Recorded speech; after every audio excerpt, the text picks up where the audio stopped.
Hey guys, so share ko lang sa inyo yung na-book namin na hotel dito sa Henan, sa Bohol. Yan. So, pag may Henan, mas gusto ko talagang nagbo-book ng Henan kasi isa sa mga gusto ko sa kanila is itong bathtub. Yes, may bathtub kasi ang Henan. Yan. Tapos, yan. Tapos ito, meron din siyang ah, ganito. So, pwede mong buksan to kung gusto mo nakabukas habang ikaw ay nagbabathtub. Yan. Tapos malinis din talaga and super mabait ng tao sa henna. And then, yan, may towels. Then, ito, complete yan, yung hygiene kit mo. Yan. Kompleto yan. Tapos, nire-replenish naman nila everyday. Gamit namin yan. Then, may blower. Tapos, maganda yung salamin nila, oh. Yan. Diba? Okay na okay.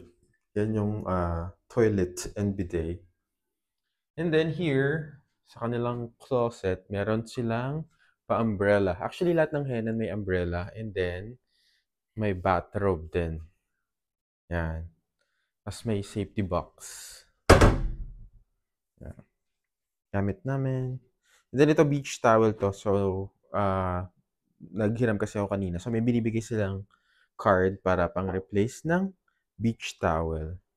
And then here, yan, may water din. Free complimentary water. So, medyo madumi kasi pinaglagyan namin ng mga gamot na. Pero yan siya, meron siyang mga free na coffee, tea, sugar, creamer, tapos may baso din. Tapos ito yung tasa kasi kapapalit nila eh.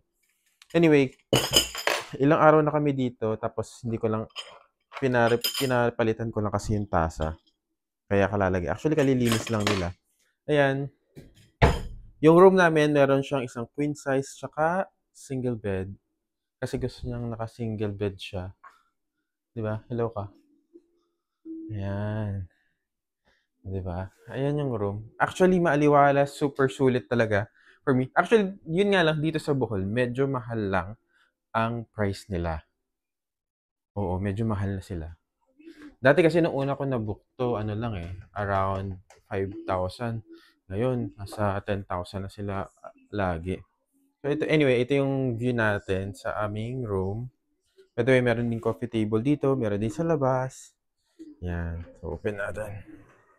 Yan. Dito ang ating view outside. Nasa 7th floor pala kami.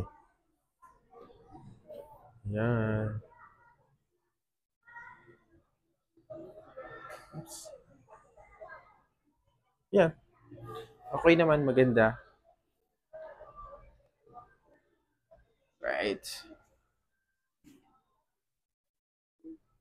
So, again, ay may TV pala sila. Hindi nga lang siya smart TV, I think, kasi walang Netflix. Ano masasabi mo sa room?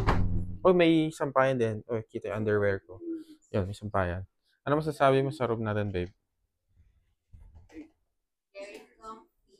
Ay, oo. Very cozy. Yung ano, 'di ba? Yung Sarap ng kama, tsaka lang ulan, yung tsaka lang pang corner. yes, ang sarap ng kama nila. Yan, wait lang. Ito.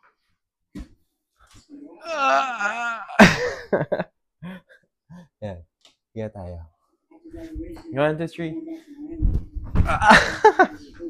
Sarap. Sarap ng higaan. So, ayan. Ayan na po tayo sa Henan. Premier room pala to. Actually, premier room lagi ang binubuk ko kasi gusto ko ng may bathtub. Ayan. Mas mahal siya konti sa deluxe pero for me kasi sulit na sulit ang bathtub every time na naghihenan kami. 'Di ba? Yes. Yan. 'Di ba? Ganda naman. Actually, maganda siya. Medyo hindi lang siya pang masa na presyo ha, pero kung may budget ka naman, try mo din. Yan, ikot-ikot ulit tayo. Yeah. Kasi lilib niya daw ulit ako sa Henan next month. Sinabi niya na yun. So, wala nang bawian. Ayun yung restroom mo, kita mo from here. Pero pwede mo naman ibaba yung parang blinds ba tawag dyan? Yan. Ayun. So, that's it sa ating vlog.